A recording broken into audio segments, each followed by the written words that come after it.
வணக்கம் மக்களே. இந்திய சந்தைகள் டிசம்பர் 27 அன்று உயர்ந்தன.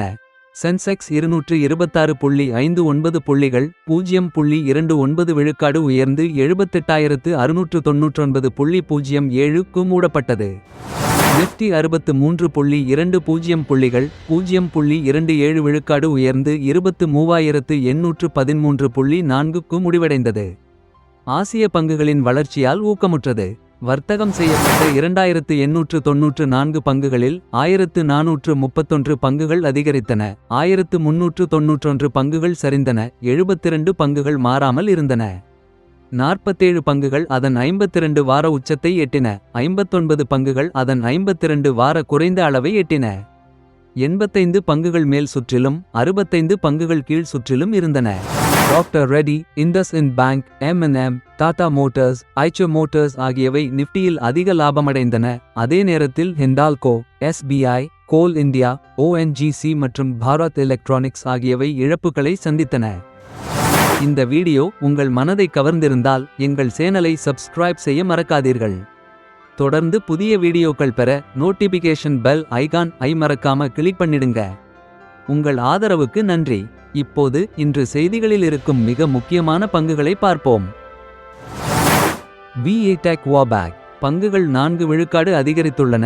காரணம், ஜாம்பியாவில் கழிவு நீர் சுத்திகரிப்பு திட்டத்திற்கு €78 மில்லியன் சுமார் 700 கோடி ஒப்பந்தம் கிடைத்துள்ளது. இந்த ஒப்பந்தம் VATech Wabag நிறுவனத்தின் ஜாம்பியாவில் முதல் திட்டமாகும். இந்த ஒப்பந்தத்தின் கீழ் VATech ஜாம்பியாவில் 2 கழிவு நீர் சுத்திகரிப்பு நிலையங்களை 36 மாதங்களில் கட்டி முடிக்க உள்ளது.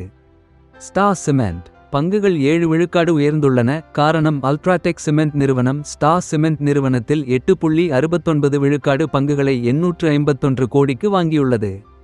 இந்த ஒப்பந்தத்தில் 3.7 கோடி பங்குகள், ஒரு பங்குக்கு 235 வரை வரி மற்றும் பிற கட்டணங்களை தவிர்த்து கொள்வனவு செய்யப்படுகிறது. இண்டஸ்இண்ட் பேங்க் தனியார் வங்கி பங்குகள் 3 விழுக்காடு உயர்ந்து நிஃப்டியில் அதிக வருமானம் பெற்ற வங்கியாக திகழ்ந்தது.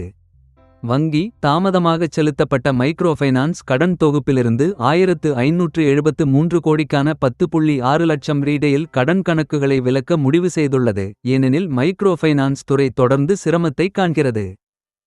எஸ்கார்ட்ஸ் குபோட்டா டாம் கேபிட்டல் நிறுவனத்தின் தரவரிசை உயர்வுக்கு பிறகு ஆட்டோ பங்குகள் உயர்ந்தன. டாடா மோட்டார்ஸ், எஸ்கார்ட்ஸ் குபோட்டா மற்றும் பஜாஜ் ஆட்டோ ஆகியவை வாங்கவும் தரவரிசைக்கு உயர்த்தப்பட்டன. பஜாஜ் ஆட்டோ வின் இலக்கு 9750 ஆக நிர்ணயிக்கப்பட்டுள்ளது. குறுகிய கால சவால்கள் இருந்தாலும் மீட்பு வாய்ப்புகள் எதிர்பார்க்கப்படுகின்றன.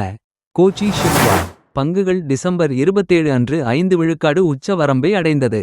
அதானி போர்ட்ஸ் மற்றும் ஸ்பெஷல் எக்கனாமிக் ஜோன் லிமிடெட் நிறுவனங்கள் கோச்சி ஷிப்யார்ட் மூலம் 8 துறையிறக்க கப்பல்களை கட்டுவதற்கான ஒப்பந்தத்தை அறிவித்தன.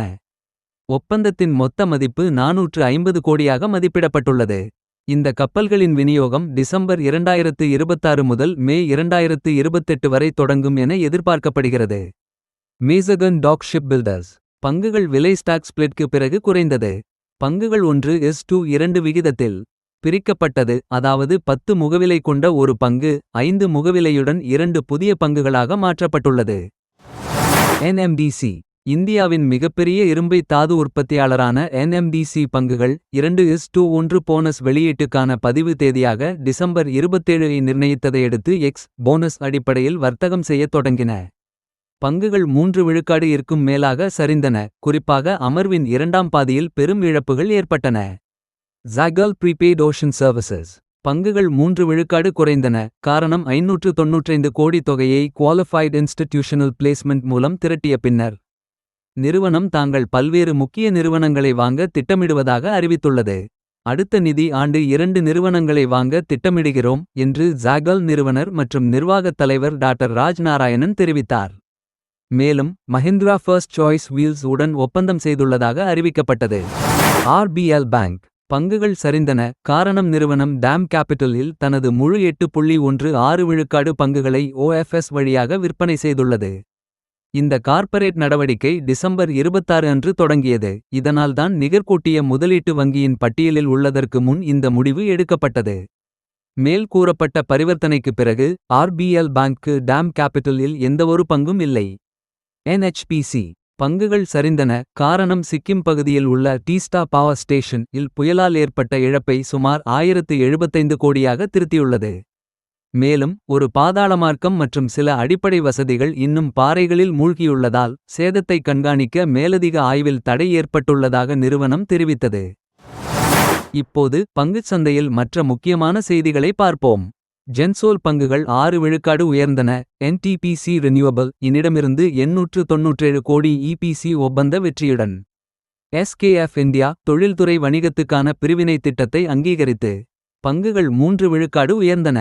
என்ஹெச்பிசி பங்குகள் சரிந்தன.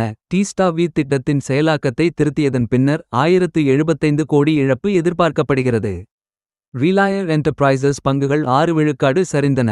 எம்பி ஹை கோர்ட் ஏஜிஎம் மற்றும் ஆர்பிஐ-வின் திறந்த சலுகைக்கான அங்கீகாரத்தை தடை செய்ததால்.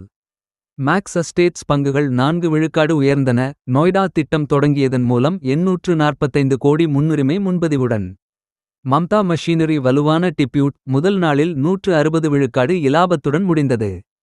Tom capital, Transrail, Sanathan textiles, Concord environment வலுவான டிப்யூட் 18 முதல் 48 விழுக்காடு வரை உயர்வு.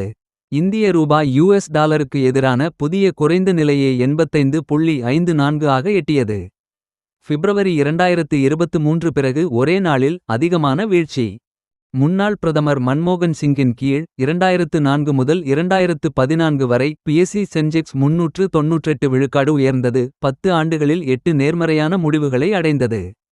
மிக உயர்ந்த வருமானம் 81 விழுக்காடு 2009 மற்றும் 47 விழுக்காடு ஆகும். 2006, 2007. இந்தியாவின் 4வது மிக நீண்ட காலம் பணியாற்றிய பிரதமரான மன்மோகன் சிங்.